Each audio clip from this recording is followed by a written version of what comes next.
Good evening, everyone. I'm your host, Alex, with LAUMAX'S Allegedly podcast. If you ever had to understand the definition of the word narcissist, the case of Joel Guy Jr. explains to a certain degree of what that is. That photo was taken at his murder trial for killing his parents.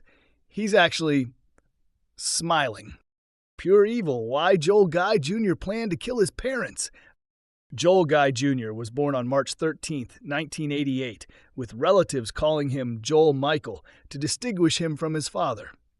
His half-sisters would note that he was reclusive and rarely left his room, but was intellectually competent.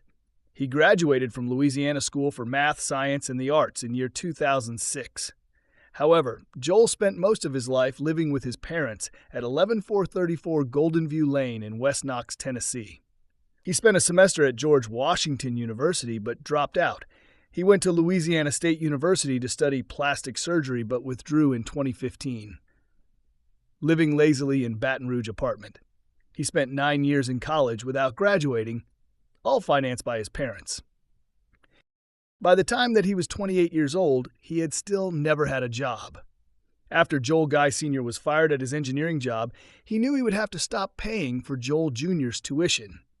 His wife, Lisa, was earning a small salary at a human resource dept. Her entire paycheck had gone to her son for his tuition, clothes, food, and extras, including rent, in order to live day to day. Joel Sr. and his wife, Lisa, planned their income down to the penny in order to retire. They would sit down with their son to explain their financial situation. He was almost 30 years of age and had never worked a day in his life. He was completely taken care of by his parents. In the murder trial, Joel Jr.'s half-sisters said they tried to be close to their brother, but he never had a closeness with any of the family. Even after his sisters grew up with their own families, he didn't want to get to know his young nephews either. The Guys had recently sold their house in Knoxville in order to retire to Surgoinsville. Guy Jr. and his half-sisters were to attend what was to be the last Thanksgiving dinner on November 24th. At the house before they both retire and move into a renovated family home. Well, there was a premeditation plan for the killing of his parents on Thanksgiving Day, November 24th.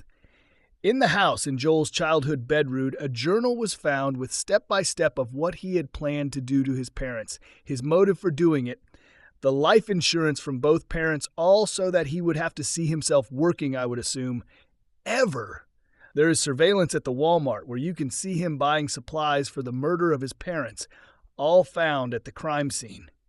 On November 26th, Guy Jr. attacked and killed his father with a knife in a second-floor exercise room while his mother was out shopping for groceries at Walmart. The scene showed evidence of a struggle, with torn blinds, blood on the wall and corner, and an overturned Bowflex machine. After arriving home, Lisa Guy entered through the front door, dropped the groceries on the floor of the foyer, proceeded upstairs, was attacked, then killed with a knife. 9 of her ribs were severed. Guy Sr.'s hands were removed at the wrists and left nearby on the exercise room floor. Lisa's head was removed, carried downstairs, placed in a pot on the stove, and heated. At the trial, the forensic examiner testified the head was not just severed, but broken off with force. Both victims also had their arms and legs disarticulated, Guy Sr. at the waist and Lisa at the knees, and their limbs and torsos were placed in a bin full of chemicals to dissolve. Each body had a large gash inflicted after death, so that the chemicals would more quickly seep into the body's main cavity. By Monday morning, Lisa hadn't made it to work. She wasn't a person who normally called off work, plus she had already put in her resignation in order to retire. Her last day would have been that upcoming Friday. Lisa is never late for work. So her boss, Jennifer Whitehead, was concerned. After calling Lisa's phone and then calling Lisa's emergency contact, which is her husband, there was no answer from either phone number. So Jennifer called the police and asked for a welfare check.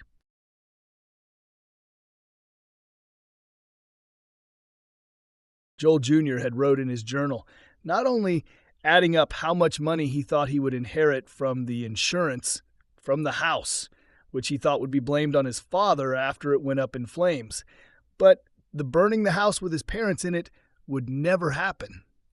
Because after killing them, he drove back school campus to get some medical attention to his hands due to the injuries from the knife he used in his parents' house.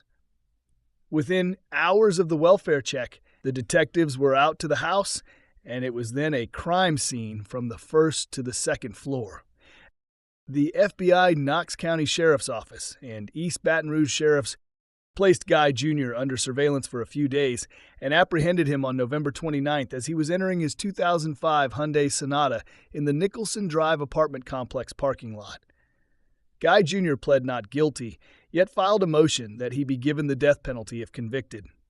Guy Jr.'s defense counsel, John Haltiad and Joe Mathen Harwell, presented no evidence on his behalf.